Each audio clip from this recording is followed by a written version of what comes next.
बिस्मिल्लाहिर्रहमानिर्रहीम। अस्सलाम वालेकुम। कैसे हैं आप सब? लाइफ विद हनी में वेलकम है आप सबको। मेहरबानी करके चैनल को कर दें सब्सक्राइब। और जी, क्या हाल चाल है? ठीक ठाक है जी। आज मैं आपके साथ शेयर करने लगी हूँ अपने पिज़्ज़े की रेसिपी, जो कि मैं बना रही हूँ चिकन फजीता पिज़्ज़ा। और इसके लिए मैंने ले लिया है 2 कप मैदा, हाफ़ टी स्पून इसमें मैंने नमक डाला है, 1 टीस्पून मैंने डाली है इसमें ईस्ट, 1 टीस्पून मैंने डाली है इसमें चीनी। और बस ये यही चीज़ें जाएंगी और नीम गर्म पानी के साथ इसको गूंद लेना है। और मशीन ले लेनी है आटा गूंदने वाली, नहीं तो आप हाथों से भी गूंद सकते हैं। मशीन ले लेंगे तो ज़िंदगी आसान हो जाएगी, क्योंकि ये इस मशीन के साथ आपकी कमर और कंधे नहीं थकते। आराम से मशीन में आटा डाला और गूंद लिया। तो नीम गर्म पानी के साथ इसको गूंद लेना है। और जब थोड़ा गूंदने में आ जाए तो इसमें आपने 2 टेबल स्पून बटर के ऐड कर देने हैं। बटर से ये होता है कि आपकी डो बहुत बहुत बहुत ज़्यादा सॉफ्ट गूंदी जाती है। चाहे तो आप मिल्क पाउडर भी ऐड कर सकते हैं, मिल्क पाउडर से भी डो सॉफ्ट बनती है, पर बटर के साथ भी सॉफ्ट ही रहती है। ऑयल से इतनी सॉफ्ट नहीं बनती। फर्स्ट टाइम मैंने जो सी ट्राई की थी वो ऑयल से की थी, और इस दफ़ा मैंने बटर डाला था और यकीन करें बटर से डो बहुत ही सॉफ्ट बनी थी। तो बस यहाँ पे ये आटा जो सा है गूंदा जाएगा, और बहुत अच्छे से गूंदा जाता है। दूसरा आटा हो या पिज़्ज़े की डो हो, बहुत अच्छे से गूंदा जाता है। तो बस यहाँ पे ये गूंदने पे आ गया। देखिए, कोई भी चीज़, कोई भी आटा कहीं नहीं चिपक रहा। सारी जो उसका बर्तन है वो बिल्कुल साफ़ सुथरा हो गया। और बस ये चीज़ को मैं अब राइस होने के लिए 2 घंटे के लिए रख दूँगी। और यहाँ पे मैं बना रही हूँ केक, क्योंकि है मेरे प्यारे हस्बैंड जी की बर्थडे, जो कि सरप्राइज़ उनके लिए मैंने अरेंज किया हुआ था, जो कि मेरा ख़राब हो गया। और बाद में बताती हूँ कैसे ख़राब हुआ। तो यहाँ पे जो केक की रेसिपी है वो मैं आई बटन पे डाल दूँगी। तो जिसको इस केक की रेसिपी चाहिए वो आई बटन से ले ले। ये केक बहुत मज़े का बनता है। तो जी, वो फजीता पिज़्ज़ा के लिए जो मैंने चीज़ें ली हैं, उसमें तंदूरी मसाला लिया है, ज़ीरा लिया है, नमक भी डालना है थोड़ा सा, और अदरक लहसुन का पेस्ट डालना है, और थोड़ा सा आपने सिरका ऐड कर देना है। और इस चिकन को अच्छे से मिक्स करके मसाले को थोड़ी देर के लिए रख देना है बस। तो मसाला जब इसके अंदर रच बस जाएगा तो वो आपके फिर टेस्ट में अच्छा होगा। मेरे से थोड़ा सा नमक ज़्यादा डल गया था, क्योंकि मेरे साथ ये काम हुआ था कि हमारी उस दिन गैस नहीं आ रही थी, और मैंने केक दोपहर को रेडी करके रख लेना था। और ये काम मैंने इफ्तारी से पहले करना था, क्योंकि गरम गरम पिज़्ज़ा सब खाते तो ज़्यादा अच्छा होना था। पर ना तो उस दिन गैस आई, ना ही मेरे हस्बैंड जी आए, और ना ही मेरा काम तो सारे मतलब हो ही गए थे। पिज़्ज़ा शीज़ा केक दोनों चीज़ें अच्छी बनी थी, बस जिनके लिए इतना एहतमाम था वही लेट हो गए थे। वो इफ्तारी के बाद आए थे, इफ्तारी वगैरह कर के। तो जी, यहाँ पे मैं व्हिपिंग क्रीम व्हिप कर रही हूँ, और इसके अंदर कोको पाउडर ऐड करके तो ये मूस तैयार कर लूँगी केक के ऊपर लगाने के लिए। रेसिपी आई बटन से जाके देख लें। और दूसरी साइड पे मैंने पतीला प्री हीट होने के लिए रखा हुआ है, क्योंकि गैस मोहतरमा जो थी वो तशरीफ़ आवरी ला चुकी थी, और शुक्र का कलमा मैंने पढ़ लिया था कि शुक्र है गैस आई। तो नहीं तो मैं यही सोच रही थी। और एट अ टाइम मैंने 2 पिज़्ज़े और 1 केक तैयार किया। और जो मेरी हालत हुई और जो किचन की हालत हुई वो आप लास्ट में जाके देखेंगे। तो जी, हुआ ये था कि हस्बैंड जी की उस दिन ड्यूटी में थोड़ा उनका जो प्रोजेक्ट चल रहा है वहाँ पे वो ज़रा बिज़ी थे उस दिन, और उसी दिन सारी बिज़ी उनका काम को उसी दिन बिज़ी होना था। और मेरा जो सा था बर्थडे का सरप्राइज़ वो भी ख़राब हो गया। जो सोचा था वो हुआ नहीं। दोनों बेटियों को मैंने नानों के घर छोड़ा हुआ था, क्योंकि उससे पहले मैं दोपहर को गई हुई थी इम्तियाज़। ना व्हिपिंग क्रीम थे, ना पिज़्ज़ा बनाने के लिए चीज़ थी, और मैंने ये सारा मेन्यू सोचा हुआ था कि मैंने आज ये बनाना है। तो फिर, और ना ही मैंने हस्बैंड जी के लिए गिफ्ट ख़रीदा हुआ था। बस फिर अपने देवर और देवरानी को तैयार किया, और सबसे पहले तो बच्चों को अम्मी के घर छोड़ के तो फिर इम्तियाज़ की तैयारी की। तो 1 घंटे के अंदर अंदर हम वापस आ गए थे फटाफट से सारी चीज़ें लाकर। तो बस घर आते साथ ही जब चूल्हा ऑन किया तो ना गैस और ना कुछ। पहले तो सुबह के टाइम लाइट चली गई थी। चलो, लाइट का तो कोई इतना इशू नहीं। और जब जितनी देर फिर गैस गई रही है उतनी देर में मैंने पिज़्ज़े की डो वगैरह रेडी कर लिया, और ये भी काम शुरू कर लिया था केक का मटेरियल तैयार करने का।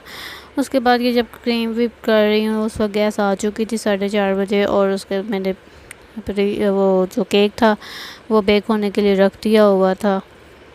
तो बस जी यहाँ पे ये मैडम मोस्ट तैयार हो जाएगा, तो यहाँ पे जी के जो है डो को भी 2 घंटे हो गए थे और ये अच्छे से राइस हो गई थी। बड़ी अच्छी से सॉफ्ट सा इसका जो डो का टेक्सचर था। तो यहाँ पे इसको जो इसको 2-4 मुक्के मारने हैं ताकि इसके अंदर ये जो राइस होती है तो फूल जाती है, तो वो अच्छे से बैठ जाए। और 2-4 से इसको 5-6 मुक्के भी जब मारने पड़े तो आप मार लें। तो बस जी यहाँ पे इसको अब निकाल लूँगी। यहाँ पे थोड़ा सा मैदा जो सा डस्ट आउट करके तो इसको यहाँ पे बेल लेना है और 2 हिस्सों में ये डिवाइड हो जाएगा। इस डो में ना 2 पिज़्ज़े आराम से बन जाते हैं, मीडियम टू स्मॉल और स्मॉल टू मीडियम के सेंटर में जो पिज़्ज़ा का साइज़ होता है ना वो वाला बन जाता है। तो बस ये अभी इसके 2-4 मुक्के और पड़ने थे और इसने फिर सेट होना था और ये बस हो गई थी सेट। तो अब इसको अच्छे से इक्वल करके तो इसको हाफ़ कट कर लूँगी मैं और हाफ़ को बेल लूँगी और हाफ़ जोन सी है वो मैं बचा लूँगी दूसरे पिज़्ज़े के लिए। मैंने इस दिन जोन से ना 2 पिज़्ज़े बनाए थे और एक मैंने बनाया बेक किया था उसके अंदर पतीले में, और दूसरा मैंने फ्राई पैन में ट्राई किया था। मैंने कहा था मैं फ्राई पैन में भी ट्राई करती हूँ फ्राई पैन में कैसे तैयार होता है। तो पतीले में तो मैंने पहले भी बनाया हुआ है ना, तो अच्छा रहा है। पतीले का एक्सपीरियंस ज़्यादा अच्छा है। 10 मिनट में पतीले में बेक हो जाता है। फ्राई पैन में ना तकरीबन 15-20 मिनट लग गए थे इसको बेक होने में। तो ज़्यादा अच्छा जो बेक हुआ था ना वो पतीले में हुआ था। और यहाँ पे रिंग लाइट को मौत पड़ गई थी, उसके स्क्रू जो थे वो ढीले हुए पड़े थे। और बस इसको अब रोटी की शेप में बेल लेना है। तो जितना आपके पैन का साइज़ है उस साइज़ के मुताबिक आपने इसका साइज़ रखना है और बेल लेना है इसको। और ये रिंग लाइट की टांगें आजकल टूटी हुई हैं, वो बार बार गिर जाती है, इस वजह से मेरा कैमरा जो है ना सही से सेट नहीं हो रहा। तो करती हूँ उसको भी सीधा। तो यहाँ जी इसको बेल के तो उसके बाद पैन में डाल लेना है। पैन के साइज़ का ही बेलना है। बड़े साइज़ में बेलेंगे तो फिर आपको किनारों में उसको जो से ना वो ज़्यादा फूल जाते हैं बाहर किनारे, वो बिल्कुल साइज़ का आप बेलेंगे तो वो फिर बिल्कुल सही साइडों से डो रहेगी। यहाँ पे जो सा पैन को अच्छे से ग्रीस कर लेना है ऑयल लगाकर। और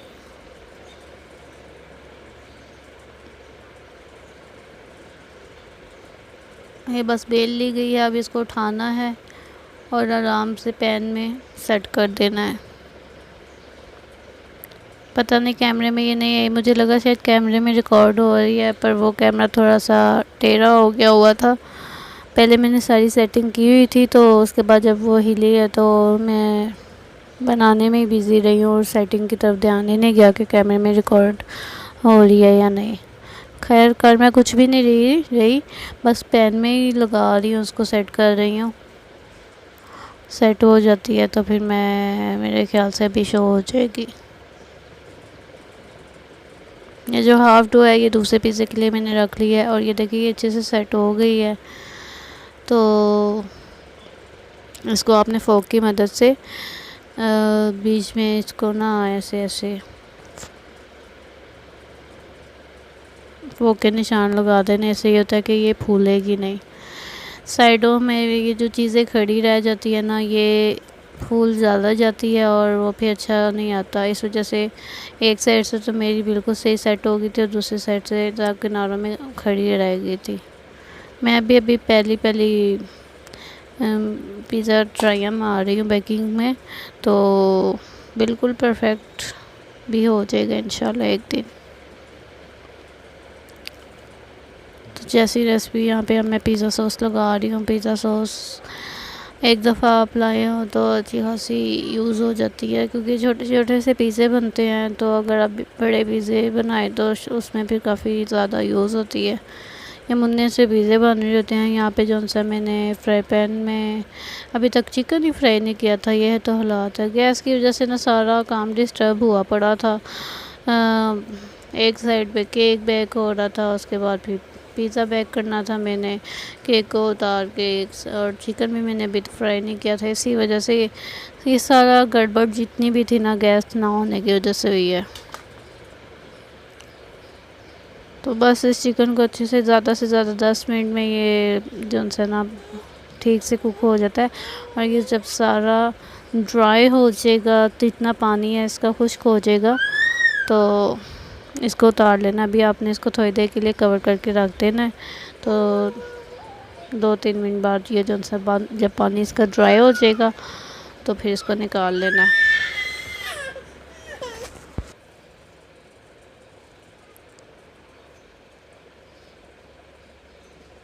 सब चीज़ें इसमें ऑलरेडी ऐड ही हैं, सिर्फ आपने ऑयल डालना है, उसको गर्म करना है, उसमें इसको डाल देना। आग जो सी है बहुत ज़्यादा तेज़ भी नहीं रखनी, तो बस, और बहुत ज़्यादा हल्की भी नहीं रखनी, मीडियम टू हाई फ्लेम में इसकी रखनी है बस। तो बस ये अभी पक जाएगा तो फिर इसको जो सा है वो पिज़्ज़ा लवारिस पड़ा हुआ है उसके ऊपर इसको चिकन को डाल देना है। और अभी तक जो सा केक बेक नहीं हुआ, होने वाला है बस। तो बस चिकन भी रेडी हो गया। अब चिकन को उसके ऊपर डाल के तो चीज़ ऐड कर देना है। चीज़ भी जो सा है भाई इतनी ज़्यादा गर्मी थी तो लेकर आई हूँ, तो अच्छे से फ्रीज़ नहीं हुआ था। हालांकि मैंने आते साथ ही फ्रीज़र में रख दिया था, पर वो ज़्यादा फ्रीज़ नहीं हुआ। चीज़ जो से गर्मी की वजह से सारी आपस में जो से है ना जुड़ गई थी। ये श्रेड हुई चीज़ है, पिज़्ज़ा चीज़ है, इसमें मोज़रेला और चेडर दोनों होती हैं, तो ये अच्छा रहता है। ये आई थिंक 200 ग्राम या 400 ग्राम का पैकेट हो, 200 ग्राम का आई थिंक, और ये 400 प्लस तक आ जाती है, 400 तक आ जाती है। और यहाँ पे जो है ना ये चिकन को मैं अब जो तैयार हुआ था उसको थोड़ी स्पेस के साथ फैला दूँगी यहाँ पे। और साथ में इसके शिमला मिर्च थी मेरे पास, तो वही डाली थी। ऑलिव्स भी होते तो वो उससे भी बड़ा अच्छा सा टेस्ट पिज़्ज़े में आ जाता है, तो आप चाहें तो ऑलिव्स भी डाल सकते हैं। तो बस अब इसको जो है पतीले में रख देना है बेक होने के लिए। पतीला प्री हीट होने पे रखा हुआ है, और बाद में इसको फिर उसके अंदर रख दूँगी।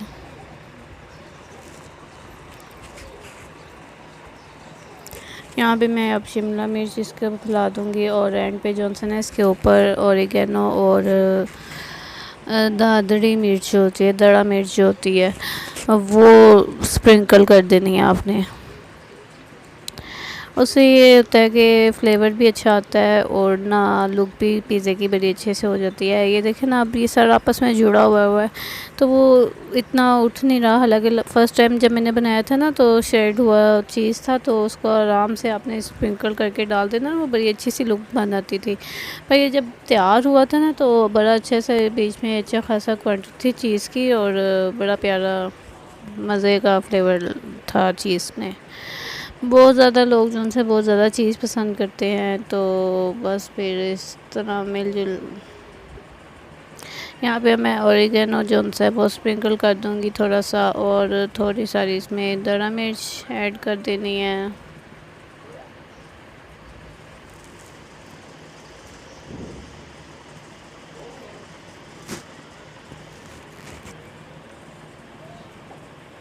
बस जब इसको फिर प्री हीट होने के लिए 10 मिनट के लिए रख देंगे। और यहाँ पे पतीला जो है प्री हीट हो गया है, तो अब इसको इसके अंदर रख देंगे। और दूसरी साइड पे जो है ना मैं तवा रखूँगी नीचे, और उसको अच्छे से गर्म करके तो उसको फ्राई पैन उसके ऊपर दम लगा के तो दूसरा पिज़्ज़ा भी तैयार करके रख दूँगी। आज एनर्जी लेवल थोड़ा डाउन हुआ है। ये आई थिंक सैटरडे का व्लॉग है, और आज मंडे नहीं, आज वेडनेसडे है। इतने दिन हो गए हैं।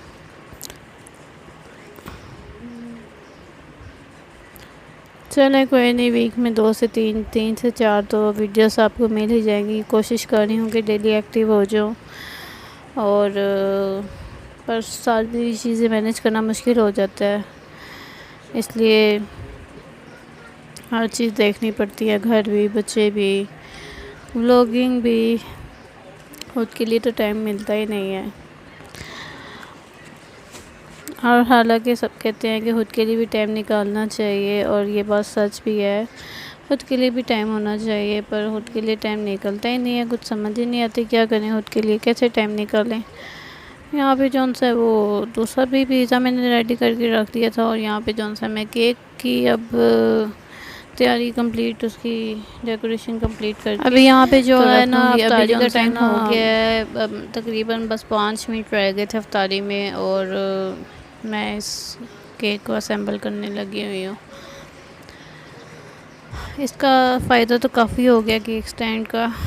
ये फ़र्स्ट इस टाइम मुझे इतनी वो एमरजेंसी पड़ी हुई थी कि बिल्कुल ही मुझे जो इसकी डेकोरेशन और इसके जो ट्रिक्स हैं क्रीम को अच्छे से लेप करने के, वो मेरे माइंड से निकले पड़े थे। हालांकि जहन में हर चीज़ पहले सोच के रखी होती है, पर ये जो एमरजेंसी की ये सेलिब्रेशन चल रही है, उसकी वजह ये है कि सेलिब्रेशन तो नहीं, क्या से कहते हैं, प्रिपरेशन चल रही है बर्थडे की सेलिब्रेशन के लिए। तो टूल्स और चीज़ें आपके पास हो ना, तो वाकई हर चीज़ परफेक्ट बन जाती है। बस मैं सब आपने पहले से हर चीज़ रेडी करके रखी हो। एक तो टाइम नहीं था मेरे पास, टाइम बहुत शॉर्ट था, गैस ना होने की वजह से सारा डे जो मैंने पुरसुकून होके जो केक बनाना था टाइम से पहले, कि मैं पुरसुकून होके अच्छे से डेकोरेट भी कर लूँगी, वो सारा मुझे एक टाइम पे करना पड़ा था, पिज़्ज़ा और केक दोनों का। इसलिए चले शुक्र है अल्लाह ताला का, फिर भी अच्छे से डेकोरेट हो गया था, और टेस्ट बहुत अच्छा था केक का। तो आप मोस्टली जगह पे यही होता है कि ऊपर से तो डेकोरेशन बड़ी अच्छी होती है, अंदर से केक का कोई टेस्ट नहीं होता। और मैं वाकई में मैंने जिनकी ये रेसिपी फॉलो की हुई है ना, उन्होंने बोला था ये हाई ब्रांड्स की जो बेकरीज होती हैं ना, वहाँ पे ये केक्स होते हैं, और वाकई इनका टेस्ट ना एक्सपेंसिव जो केक्स होते हैं उनके ही अकॉर्डिंग है। तो आप चाहे ट्राई करके देख लें, तो आप खुद टेस्ट करके बताइएगा कि वाकई में इसका टेस्ट कितना रिचफुल था। तो अब जैसे डिज़ाइनिंग हुई और जो ये चीज़ें नीचे गिरी हैं, इसको फिर मैं टिश्यू की मदद से क्लीन अप कर लूँगी। और यहाँ पे अब टाइम सैरी का कह रही हूँ, अफ्तारी का हो गया था, अजान होने शुरू हो रही थी, तो मैं फटाफट से जो सा नाम वगैरह लिख लूँगी। पता नहीं उस दिन ये इसको हालांकि इससे बड़ा प्यारा लिखा जाता है, उस दिन इसने भी मेरा साथ नहीं दिया, हर चीज़ मेरे से बेगानी हुई पड़ी थी, कोई भी चीज़ अच्छे से सेट हो ही नहीं थी रही। कभी कभी आपके साथ ये मिसहैप्स हो जाते हैं, ख़ास तौर पे जब आपने ज़्यादा प्लान्स बनाए हो। मेरे साथ तो हमेशा ऐसे होता है कि जब भी मैंने कोई चीज़ का ख़ास प्लान बनाया होता है ना, तो हमेशा मेरी वो चीज़ उनसे ना कोई उसमें डिसमिस हो जाती है। और यहाँ पे मैं इसके फ्लावर्स वगैरह लगा के इसकी साइड पे बॉर्डर पे और डेकोरेट कर लूँगी। बस ये हो गया है, तो मैं भागने की कर रही हूँ नीचे कि अब रोज़ा खोल लो जाके। तो हस्बैंड जी ने तो जब आना है तब आना है, तो अब केक को फिर मैं फ्रिज में रख दूँगी, थोड़ा अच्छे से ठंडा भी हो जाएगा, और जब वो आएंगे तो फिर कटिंग वगैरह भी हो जाएगी केक की। तो अब जल्दी जल्दी में जैसा हुआ है ना वो हो गया। ये थी कि पिज़्ज़े की फ़ाइनल लुक पिज़्ज़े की मैं कहने लगी थी, और ये था खलारा, जो कि मेरा जो इस वक्त किचन के हालात है ना, उससे भी ज़्यादा बुरे हालात मेरे अपनी हालत हुए पड़ी थी। कोई हाल नहीं था मेरा। उसके बाद मैंने शावर लिया था रोज़ा खोलने के बाद, और फिर जाके मैं रिलैक्स हुई थी। तो जी ये है जब सेलिब्रेशन करने लगे थे बर्थडे की, और साथ में ये मैं उनके लिए कुर्ता गिफ्ट लेकर आई थी, और मेरे पास तो बिल्कुल भी टाइम नहीं था कुर्ते को पैक करने का। तो यहाँ पे जो है मैं अपने हस्बैंड को ऐसे ही केक दे के तो विश कर रही हूँ, हैप्पी बर्थडे जी। हैप्पी बर्थडे जी मेरे डियर हस्बैंड। अल्लाह ताला आपको लंबी ज़िंदगी दे, हमेशा पे सलामत रखे और हमारा ख्याल करने वाला बना के रखे, आमीन। और हमेशा हमें साथ रखे और हमें हासिलों से बचा के रखे, आमीन सुम आमीन। अल्लाहुम्मा सल्ली अला मुहम्मद। तो जी बच्ची यहाँ पे हैप्पी बर्थडे टू यू हो रही है और यहाँ पे मेरी शहज़ादियाँ माशाल्लाह माशाल्लाह अपने पापा की बर्थडे सेलिब्रेट भी कर रही हैं और हैरान हो रही थी पहले कि ये क्या चल रहा है। उनके लिए नई नई चीज़ें एक्सप्लोर हैं तो वो फिर हैरान हो रही होती हैं। तो ठीक है जी, इसके साथ ही मुझे दे इजाज़त। Thank you for watching my vlog. मिलते हैं इंशाल्लाह नेक्स्ट वीडियो में, तब तक के लिए अल्लाह हाफिज़।